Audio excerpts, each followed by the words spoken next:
I'd like to read a column from the Epic Times today, if you don't mind. Well, at least they can still deliver. I guess that's a chance. I guess old Pierre Trudeau got his butt hurt about that. Huh? That's a good face, by the way. I can see myself making the face now. This will be attractive to a lot of women. The marriage proposal should start trickling in now. Ugh, dear God.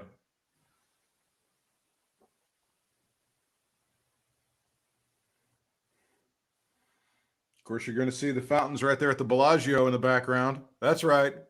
There they are, those infamous fountains at the Bellagio. That's nice. The best free thing in Vegas, besides the hooker pamphlets. That's not true. Isn't that amazing that that form of advertising manages to survive through the digital revolution? It hurts me that trees have to die for that. That's what hurts.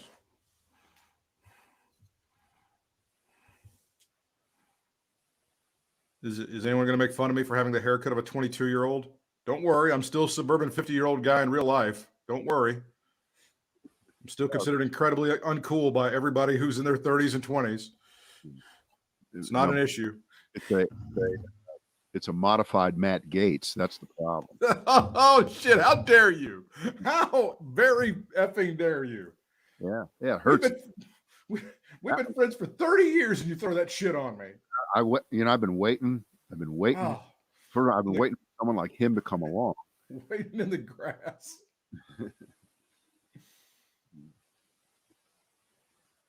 All right, I'm rocking and rolling, man. If you're ready to go.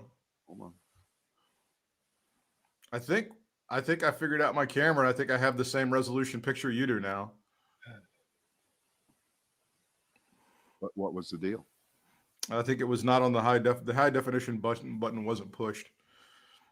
Some guy was accusing me of doing it so that I would look thinner because I'm not as fat as I used to be. I still have a very long face like Beaker from the Muppet Show. I don't understand. Like Max Headroom and Gates. That's right. I don't know what's going on. Did you ever work at a station that had the Max Headroom video van? The Coca-Cola Max Headroom video van? I'm sure it was in your market. I'm sure it was in Boston at some point. Like 1984, 85. Yeah. It lasted for a couple of years. It was a big deal. Right. So that was during my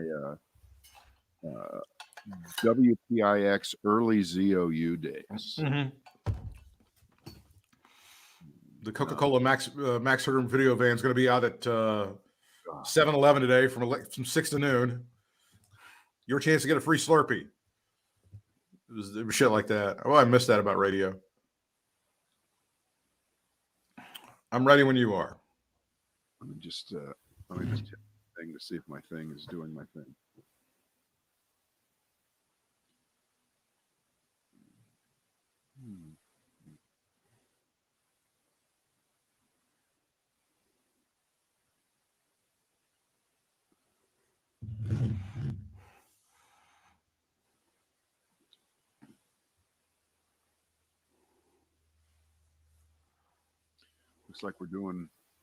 Looks like we're doing our thing. Yep. Jane got me a anniversary sweatshirt. Got it today. Today's our anniversary. Oh, happy anniversary. Is it what is it, 36 years or something? 85. 36. Look at that. Yeah. Ain't that something? This was the number one song the week that you were. Oh God! Look that one up. Go ahead, do that one. I can't wait by new shoes. Look that one up. Oh, it is. It was a dreadful music era. Oh, it was. It was very bad. Well, it's a lot of people got their first feel up at their prom to this particular hit. It was "I Want to Know What Love Is" by Foreigner from the Agent Provocateur album. Speaking of huge video hits that featured nonsensical shit like guys on construction beams walking 80 stories above New York City. I want you to show me. Oh, by the way, you know, the Clark Howard retirement was not that at all. If he faked it? No, here's the deal. Oh. Clark met the fate of us, except in a different way. Oh. We are basically washed out of radio because of the way we think. Right. Clark is washed out of radio because radio is a right-wing sewer, and Clark's not a right-wing sewer either. He's not what we are, but he's not a right-wing sewer. Yeah. And that was the end of his. That was the end, and he's doing the podcast exactly the same way his show was. It's now just, if you look at it, it just continued on. God bless him. And I'm sure he's keeping all the same people on board and everything. I mean, it's a great place to work. Everything's the same. So, I mean, as opposed to, have you seen the stories about how awful it is to work for Dave Ramsey? Yeah, I sent the that loyal. to you. No, is that what you? No, the loyalty oath you have to take. Oh, yeah. My God. Yeah. It sounds dreadful. It doesn't sound familiar, does it? That doesn't sound like anybody else you know. Do you love Jesus? You better love Jesus. Love Jesus. All right, here we go. Ready. It is the Brad and Britt cast. It is our second one this week. A lot of people didn't think we'd get to 2. We've done it, and a couple more as the week winds on. We're live here with you in the 1:30 hour here in the East, and I have a real problem. We talked about this off the cameras yesterday. I think we were going to bring it up today. The people bragging about getting a shot, taking pictures of themselves getting a shot. I'm so glad you remembered to bring this up. Wait, I really am. Wait, even worse, taking a picture of the little card that proves they got a shot. And the Better Business Bureau came out with a whoa, don't do that. Well, some of them they don't blur out the information, and it's got like all their shit on there, and they can hack into your accounts and everything. You could be inviting identity theft by doing that. So anyway, today, where I live, that's Guilford County, North Carolina, 3rd largest county in North Carolina, and a county that usually runs what we used to call back in high school hind teat. To larger, more well-known counties in North Carolina, like Wake County, Raleigh, Mecklenburg County, Charlotte. And it seems it's that way with the coronavirus vaccine. Mm-hmm. This county got rooked, it got ripped, it got chipped. Big time. Right. But 5 days ago, they put out this announcement, and this must go on all over the country. This has got to be everywhere. They go, well, Tuesday morning at 8:00, we're going to open up the phones. It's like a bad talk show. The phone lines are open. It is. Call us and let us know. And we're going to get another 5,000 people ready to rock. We can do it. We've got enough. So here I am. I'm in the category. I'm the candidate. I'm over 65. And right now, if you're over 65, boom, you win. You're in. It's not about your medical condition. 65. So what did you do, Brad? What did you do? You got up early, 7:00. You got the wife up early, 7:00. She's on her smartphone. I'm on my iPad. I'm on my cell phone, and I'm on my landline. I'm ready to go. We're going to assault it. We're going to think of going after that coronavirus reservation for me, like we're going after the capital of the United States, and we're just going to make sure that nothing is left undone. So it's 8:00. Boom. I'm typing. I'm calling. The phone line's bullshit. You get nothing. It's circular. Death. It's nothing. Boom. Nothing. No appointments till June. And then there it is. But guess what? 8:15. I got one. Wow. I'm in. When is it? Next time going to be October? You need it before your birthday or not? No. This Saturday. This Saturday. This Saturday. Good for you. I'm in, and it's totally random, totally accidental. I guess if you got lucky. I got lucky. My mom's been trying to get one for my stepdad, who's much more at risk than you are, and she's not been able to do it. She's got the first dose, but he's kind of on his own. So right. So at 10:15, I get a text message. And it says all the slots are filled. So they filled 5,000 slots in actually less than 2 hours. Well, how did the wife do? How did Jane do? She already has one. Oh, she's good. She's good. Remember, she's a doctor, so doctors got them faster. So she got one. And she's getting her second one this weekend. Yeah, I thought I would be prioritized too, but not so much. Right. Not so much. Wait. So. I decided, all right, well that's pretty fast. 5,000 slots filled in less than 2 hours. So I looked it up, and you Facebook fans of mine will see that yes, 5,000 in an hour and a half is pretty quick. But in 1999, the Backstreet Boys sold out the Greensboro Coliseum in less than 90 minutes, 22,000 seats. So you tell me, what's more popular, the Backstreet Boys in their day or the coronavirus vaccine now? Thank you. Thank you very much. Thank you. Capitol Records was selling a Grand Funk album every 6 seconds in 1970. Exactly. So, I don't know if that's really...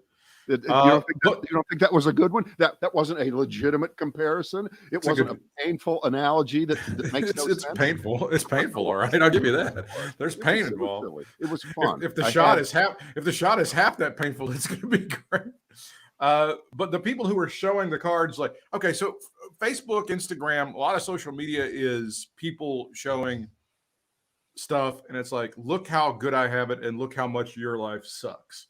Yeah. I'm here in Grand Cayman. Look at this beach. You're stuck in Shittown, New York. You're in Utica where the skies are gray and it's awful. I have a question. Yeah. I think that's a great question. As you say that, that's what was being said years ago. It still is. Do you think it is just as prevalent now? Because I don't notice it. You should get on a little thing called Instagram, which we'll refer to later. That's all it is, basically. Now, what is this Instagram thing? It's a company owned by this guy named Zuckerberg. I don't know if you've heard of him. He's very popular. So it's look where I am and you're not. Look, and it used to be I'm at this concert. I'm seeing Luke Bryan or Jason Aldean or whoever, and you're not. And look at my food. Look at this lobster that I have, and you're eating a potted meat sandwich with no teeth. And look how great. And that's essentially what it is with the COVID thing. Look, I'm going to live. You're going to die, fucker. Yeah. That's essentially what it is. In your face. Look how important my life is, and look what a piece of shit your life is. That's essentially what these people are doing when they're sick in this thing. Now, it's under the auspices of, I'm just promoting it. I want everyone to get vaccinated and blah, blah, blah. It's that sort of thing, but it's really not. It's really, look how good I have it and look how shitty you have it. Right. I mean, from my point of view, and I'm just lucky this morning. Nothing else. There's nothing else. And it doesn't put me in some kind of special category, I don't think at all. And I think, at least to me, I thought, my God, this is going on everywhere. And we are weeks, maybe a couple of months away from this being a slightly bit more routine and not being this mad scramble. Here's my prediction, and I think there's evidence. I think there's evidence to suggest that this is going to be the case. Once we get through with this batch, which will exhaust within, I don't know, in most places in a couple of weeks, certainly by the end of February, maybe in March, I think it's going to be 2 or 3 months before the shelves are replenished. Now, don't hold me to that. I'd love to be wrong about that.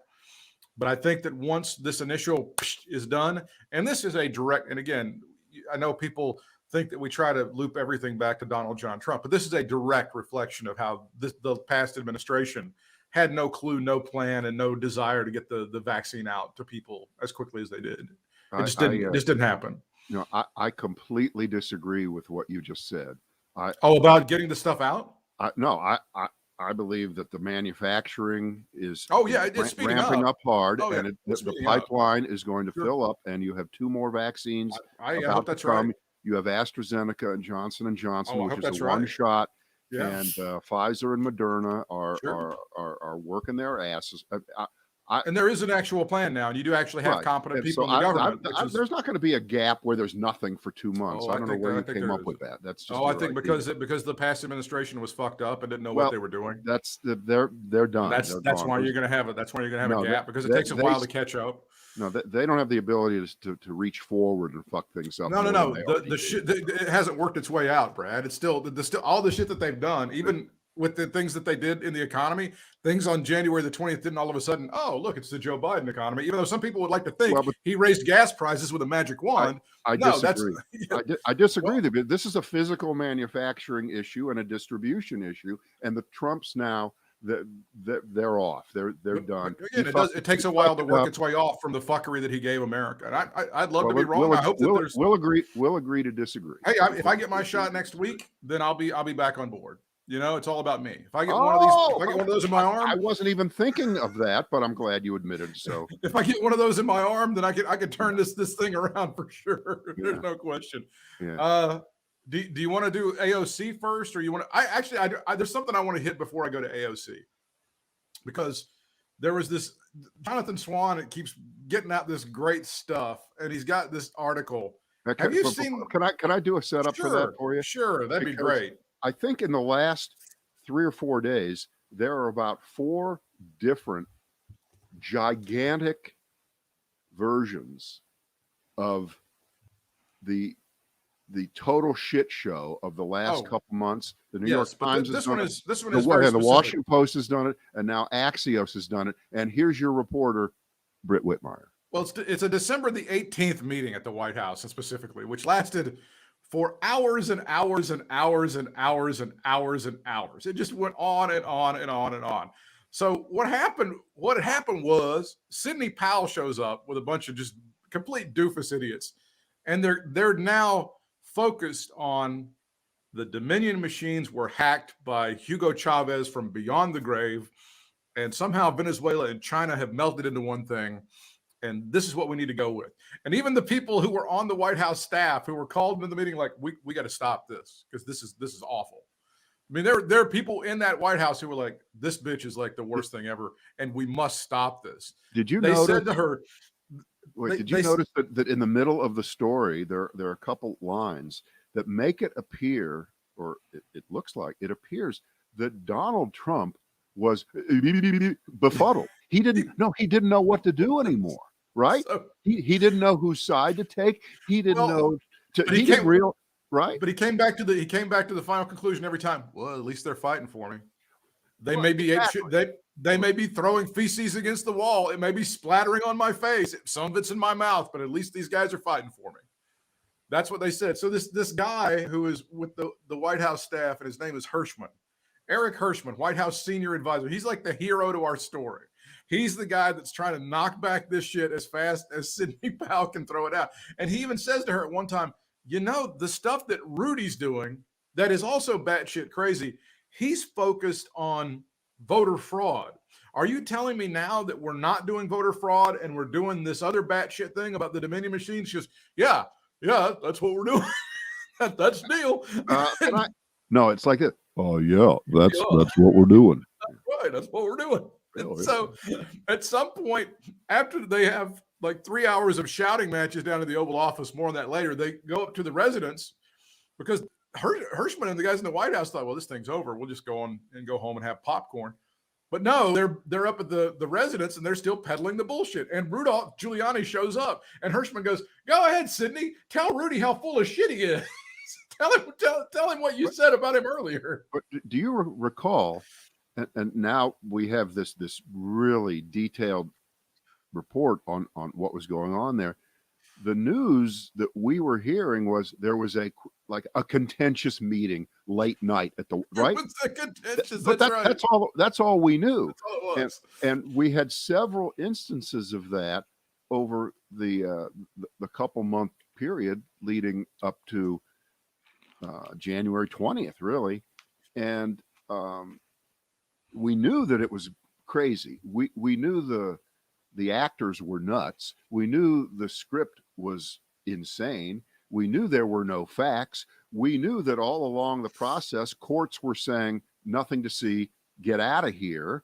Right. And the only answer back to that they were going to give, and I guess this is what Trump's lawyers are going to say next week, is that no courts would allow any evidence in there. They threw everybody out because they said they didn't have any standing. They had no business being there.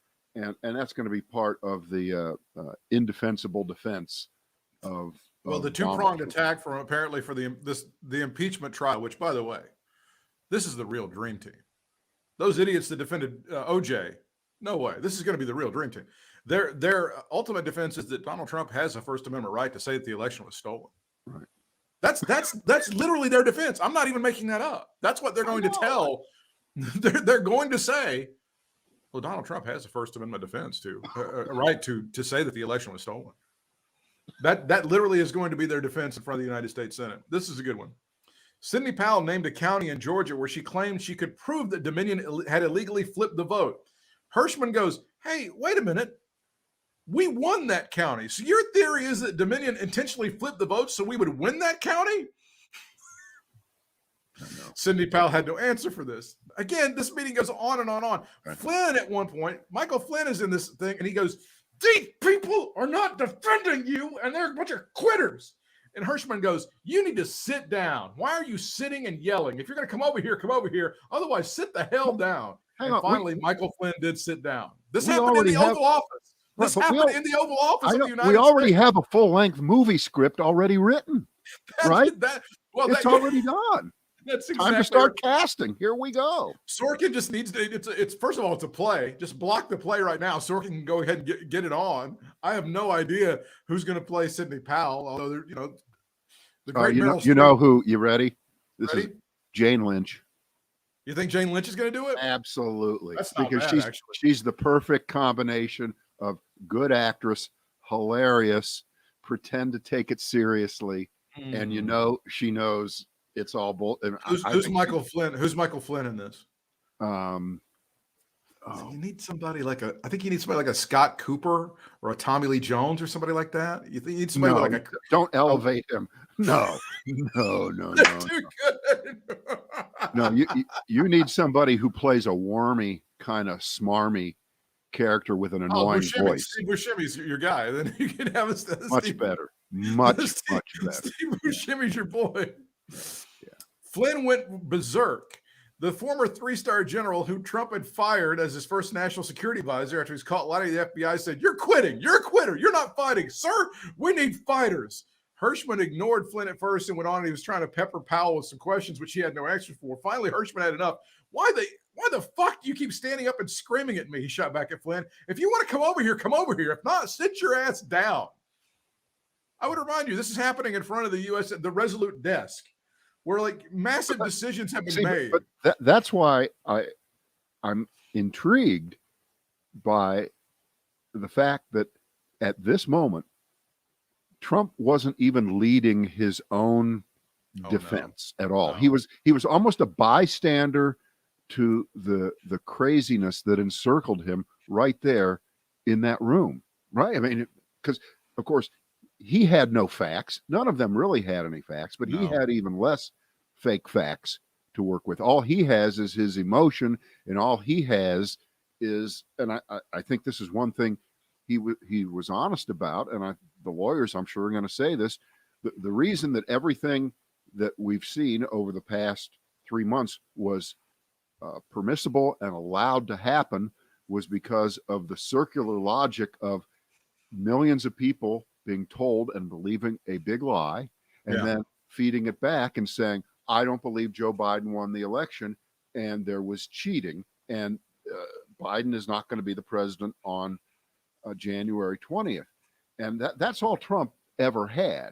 He just this emotion that was fed by this machine of craziness that's behind him on Fox and elsewhere, and on talk radio every day. That's all they've ever had. That's such an important point. I don't think the insurrection and the invasion of the U.S. Capitol on January 6th happens without the perpetuation of the big lie.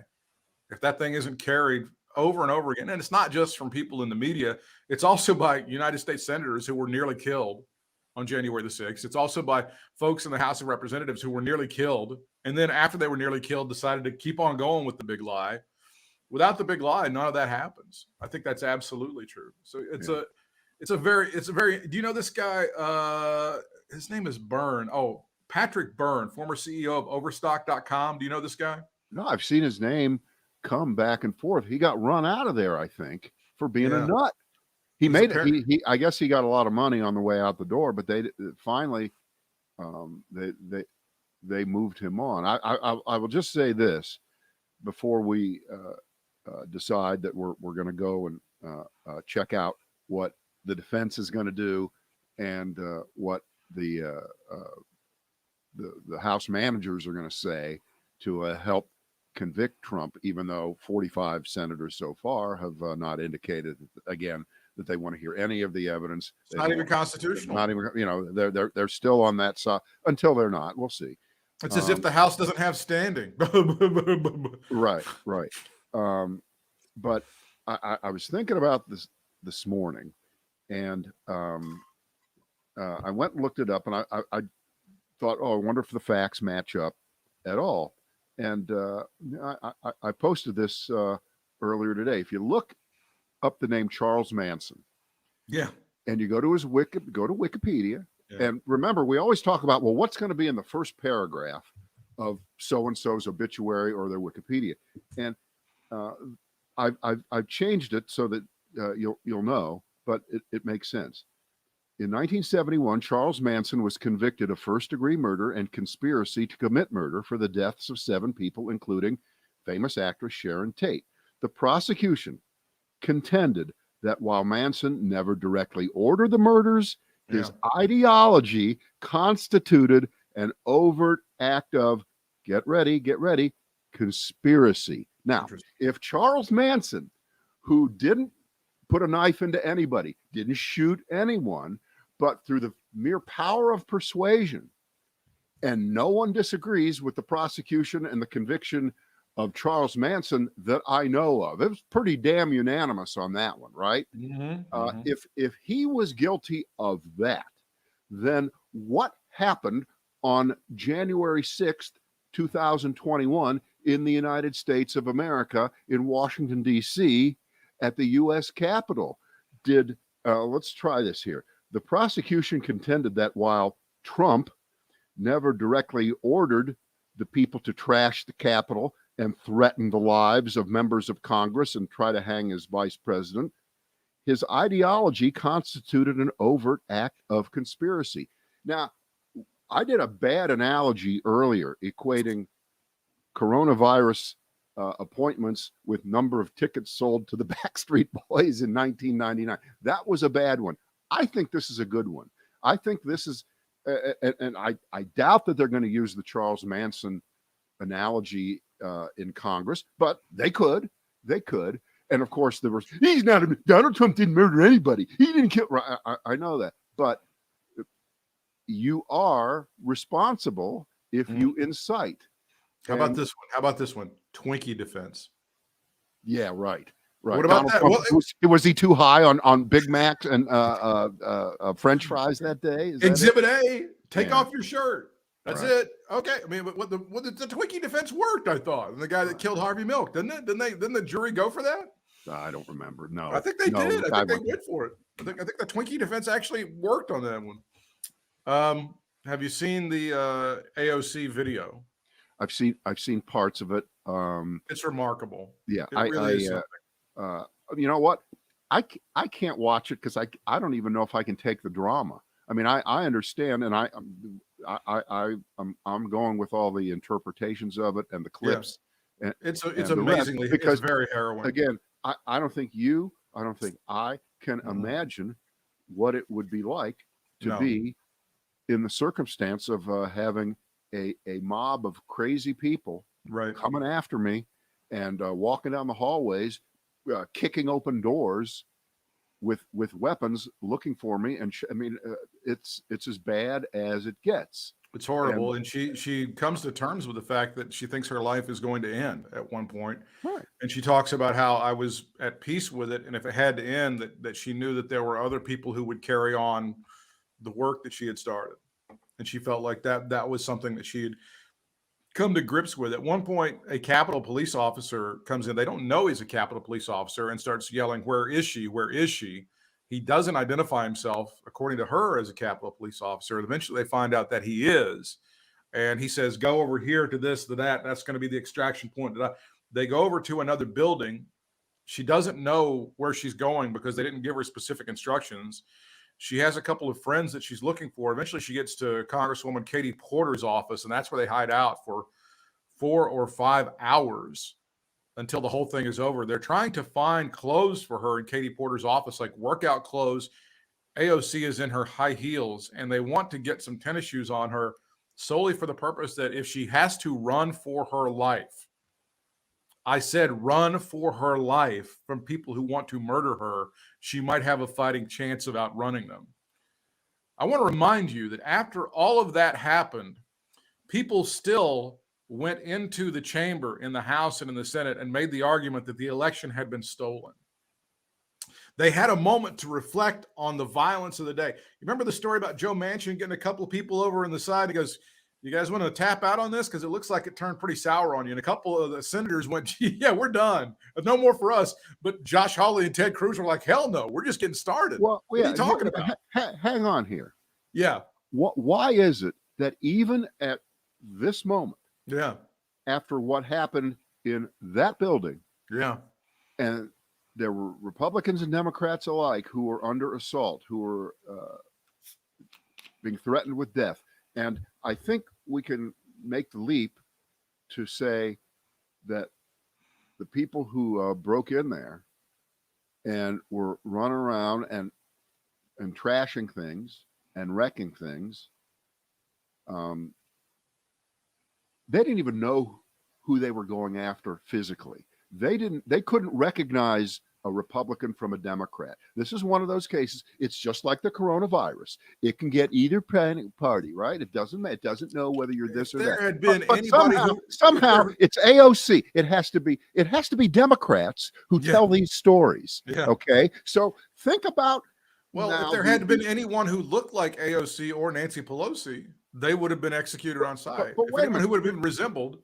I want you to think about the umbrella of intimidation and fear over the Republican Party going back 5 years, and it reaches its climax in these past few weeks where they could have their lives threatened within an inch of death, and they will not tell their stories. They're going to, are they all going to be post-traumatic stress syndrome people forever? Are they going to, did nothing happen to it? Didn't happen. They are that fucked up. Oh, they are that fucked up they will not speak and tell. And I guarantee you, there are Republican stories that are similar to what AOC told, and they don't want to tell them because she also revealed that she is a survivor of sexual assault. And I think if you just look at the statistics of the number of women who serve in the House of Representatives, just for example, there would have to be at least 1 or 2 or 3 or 4 or 5 more women who have probably been victims of rape or sexual assault. And they could have very easily suffered refreak incidents just like she did in this moment. Now, those people are choosing not to share their stories. Britt, and that's fine. That's their story. Those would only be Democrats. Those are only Democrats. That's Britt, right. Britt, I don't think you quite remember our building blocks here. Remember, Republicans never lose their jobs. They never lose their health insurance. And they never get raped. They never get raped. They never get sick. And so that's why they can oppose Medicare for all. Yeah. Right now, you have Republicans standing there with a straight face saying that the Joe Biden and Democratic proposal to help rescue the economy for a few more months to get us maybe into late spring, early summer with almost $2 trillion. That's too much.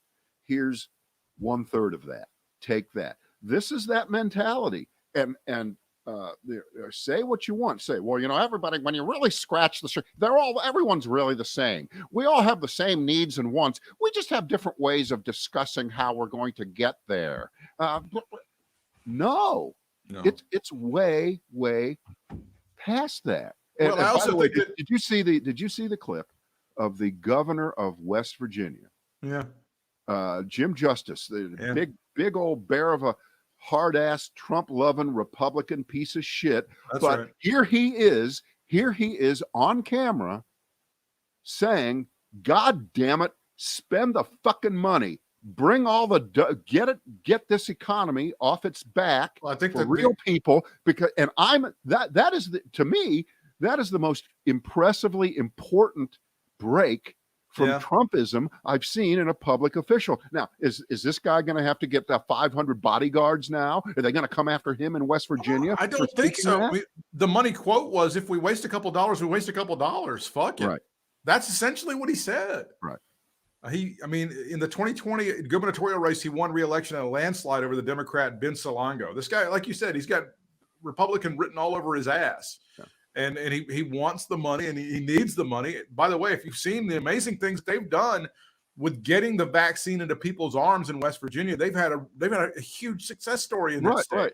Right. And in this case, I think you should say it, and I believe this. This governor, this Republican governor of the most Republican state, I think, in the country, didn't Trump get the biggest margin in West Virginia? I think that's right. I think it's up there. Yeah, that's what it is. Joe Manchin, of course, is a magician to keep getting reelected as a Democrat for whatever reason. A lot of things to argue about with I know that, including his irritation with that woman who's the vice president. What is that about? What is that? What hurt that he's? Is it really that she got too uppity by getting on a West Virginia television station? Is that what the problem is here? He wasn't consulted. But anyway, back to the point.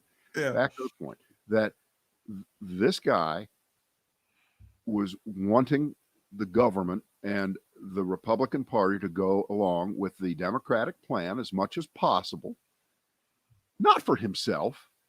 This is a Republican who I really believe is not in this for himself, because he wouldn't say that. There would be no reason for him to say that. It's not advantageous to him personally. It won't help him get reelected.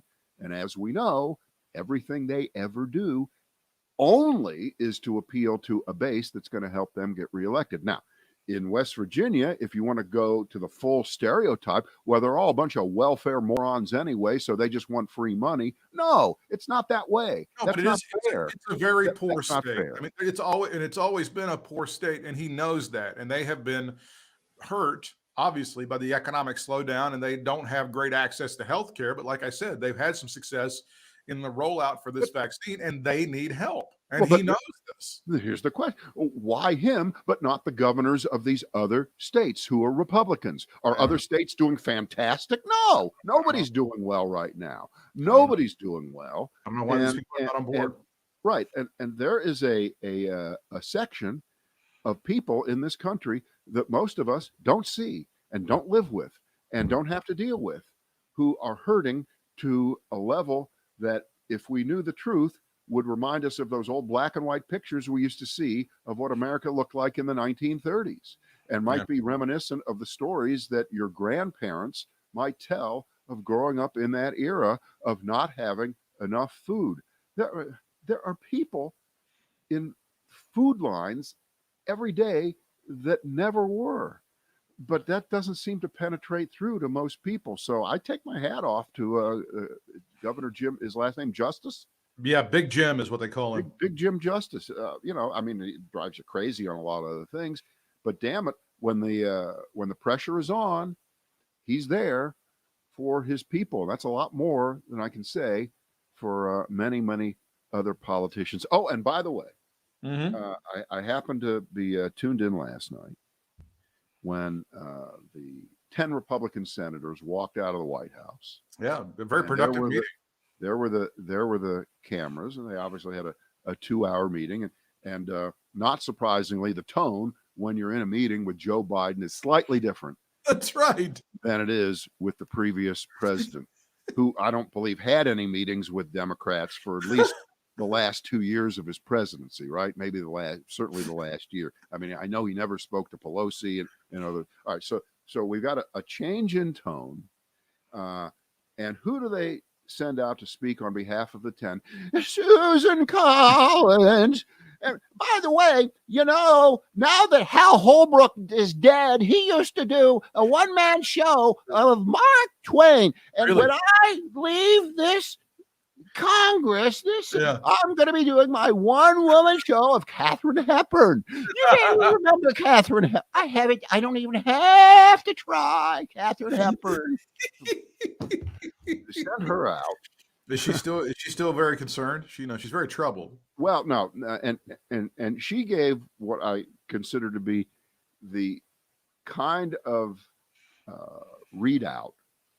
oral readout of a meeting between people in that position that you're more used to, which is, it was a very useful meeting. It was a frank discussion.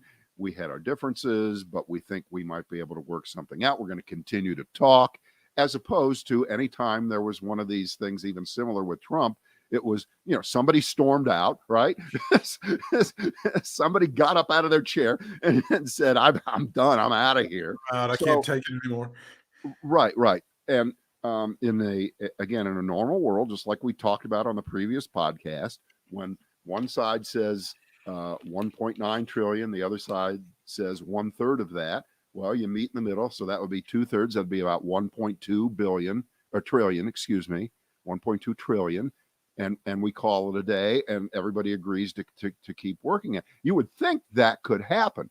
However, what we have learned so far, going back to the days of Newt Gingrich, which was fuck you my way or the highway kind of negotiating, we'll shut down the government if that's what it takes. We don't care. You do what we want. You are evil. You are a socialist. You are this. If they don't move off of that lower number at all, then we know exactly what this is all about. But you know what this would be. That they would say, all right, we'll give if you guys, we'll give you the 1.9 trillion, but if you would just cut taxes on some really rich people, we would vote for this. Britt, even the Republicans right now are not suggesting tax cuts. Even if you guys would just give us another sliver I like the comedy, but they're not going to do. They're certainly not going to do the 1.9. And again, we hope that the 1.9 was the opening bid from the Democrats, and they are not going to I think it needs to be 1.9. I think they need to go with the 1.9. Maybe not, but I think that the country would be better off with a midpoint agreement, and the need to continue to work and get past what happened the last 4 years. Yeah, but then I know somebody was saying you really need that. You really need that. Rachel Maddow was giving all these examples last night of during the Obama administration, when they were like, well, if you'll just work with us on this, and they would give the Republicans something. They give them a little something, and then the Republicans end up voting against it anyway. It happened time and time again. They'd be negotiating on something. You give the Republicans a morsel, you'd meet them halfway, and they'd vote against. Well, no, if they agree to it, they're going to vote for it. This isn't going to be one of those cases. I think it's time to learn the lesson of 2009 and go big. All you got to do is go big, and they can cry about, oh my God, where's the bipartisanship and where's the unity? I hear you. And by the way, if they don't at least get halfway there, which they probably won't, then the Democrats can use the parliamentary maneuvers to get it through without any Republican help. And again, down at the VFW, the boys don't sit around and talk about, I really wish there was more unity in Washington. They don't care about that. And by the way, that's Governor Jim Justice of West Virginia saying, listen, Republicans, the people who work in these coal mines, who you pretend to give a shit about, who Donald Trump pretended to give a shit about, that's right now, they don't care about unity in the White House meetings that are going on. Right, they just need the money. They need the relief to not get kicked out of their homes. They need help raising their children financially, so that the parents can maybe get back to work a little bit sooner, and that there can be some child care in the future. They need to get a raise over the $8.12 an hour that they're making to 15. All of these things, and that was a Republican governor saying those things, because everything that is in that 1.9 is contained there. And yes, businesses need help, but God damn it, the Republican plan, without going through it line by line, it still contains that. Why should we bail out Democrat cities and states? Right. That's it's right. still there. And until they give that up, then this whole talk of unity is bullshit. And you know what? No, America's not going to be a unified country. Even if, by the way, even if the Republicans said tomorrow, okay, 1.9, you win, the country wouldn't be unified. That's not how it works. Unification is something that happens over years, decades, generational, attitudinal. This is a nasty scar that he's left us with, a nasty scar. Donald Trump has. Right. Remember, there hasn't been real unity in this country since, well, you can't go back far enough. You can't say 1865. You can't say 1859 because the country was split, and that's why there was. There's never been that kind of unity that we're talking about. Well, World War II was kind of a unifying thing. I think, so you can go back 80 years. Right. So we all have to be threatened with death instantly? No. We have to be threatened by a Nazi takeover? Yes, that's right. All right, I'll give you that. But you know what? I guarantee you, if we were alive and we knew the history better than we probably do, this country was less unified than you know. There was more carp. And by the way, remember, there was a fucking Nazi party in this country. Oh yeah, no, there was World War II, and they held. Big rallies. You got the one rallies, in Madison Square Garden. So don't tell me that the whole country was unified. Well, and I'm sure as we hear all these people bitch about having to wear their masks and stuff, I bet there were people in World War II that were bitching about, oh my God, I can't have meat, I can't have sugar. I bet there were those people that were crying and whining the whole time. This fucking Roosevelt is not letting me have meat for dinner, and he's a son of a bitch. Lindsey Graham is warning that the Democrats should not open up the impeachment trial to a lot of witnesses, Brad. There's mounting evidence that the people who came to Washington pre-planned the attack before the president ever spoke, Lindsey Graham said. This was last night on Fox News. If you open up that can of worms, we'll want the FBI to come in and tell us how people pre-planned this attack and what happened with the security footprint of the Capitol. You open Pandora's box if you call one witness, says the senator from South Carolina. Oh. The theory here, Brad, is that the president could not have incited this on January the 6th if these people had already planned it well in advance. Well, then, Lindsey Graham, wouldn't it be good to know the truth? Wouldn't it be good to get the truth out so that the president can be exonerated for real, not fake exoneration like he screamed a year ago after he tried to buffalo the Ukrainian president into lying about Joe Biden? Come on. Lindsey Graham is, at this point, just a sad footnote of a character who you want to talk about blowing one way and blow. Well, that's a bad way to put it. How dare you? No, stop it. How dare you? I didn't mean anything by that. I'm just saying that he changes his opinion almost daily to fit the moment. And it's back and forth. I mean, Ted Cruz is waffling now. Ted Cruz is going back to half-ass saying that Trump knew, Trump did it, but blah, blah, blah, blah.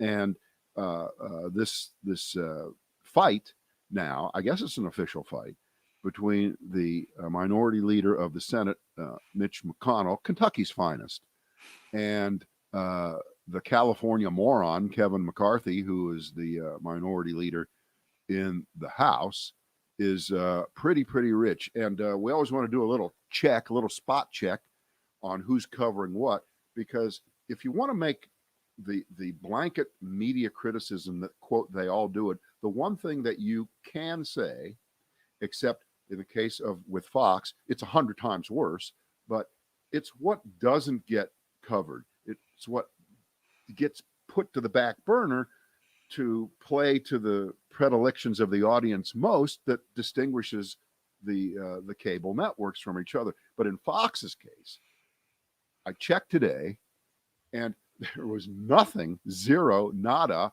on Fox.com about what Mitch McConnell put out last night, blasting Marjorie Taylor Greene and basically blasting Kevin McCarthy. Now, that's not an error by omission. That's an intentional omission because it doesn't help the cause to show the viewers that mommy and daddy are fighting. Right. What makes it to the middle of the page at foxnews.com is that awful LeBron James yelling at a white woman. Right.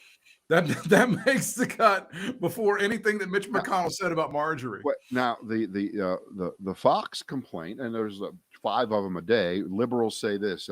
They're going crazy over this. Now they're saying that how come nobody in liberal media? How come the evening newscast didn't talk about Andrew Cuomo and the terrible things that he's done in New York with old age homes and people dying at high rates, and that he lied about it? Well, the answer is because they did. Because we know the story. How do we not know this story? We do know this story because it has been covered.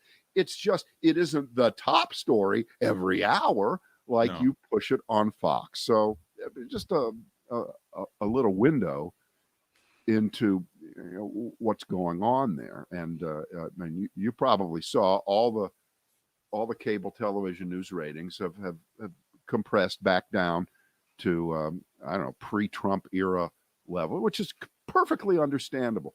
Perfectly understandable that the casual viewers who were watching and were clued in for the Trump show. And again, remember, if Trump had a Twitter account, he'd be saying, "I told you so. If I'm not there, these people will go out of business." No, they're not going out of business. They'll do fine, and they were doing fine before you existed. Everything was fine. That's all right. That's right. Okay. It's all right. So that's that. What else you got? What else you got there? That's all I have for today. My mind is unloaded. On the floor. That's right. All right. So I'll be doing 5 or 6 posts about getting an appointment for a vaccine. It'll be very entertaining. No, it won't be. I'm not doing it.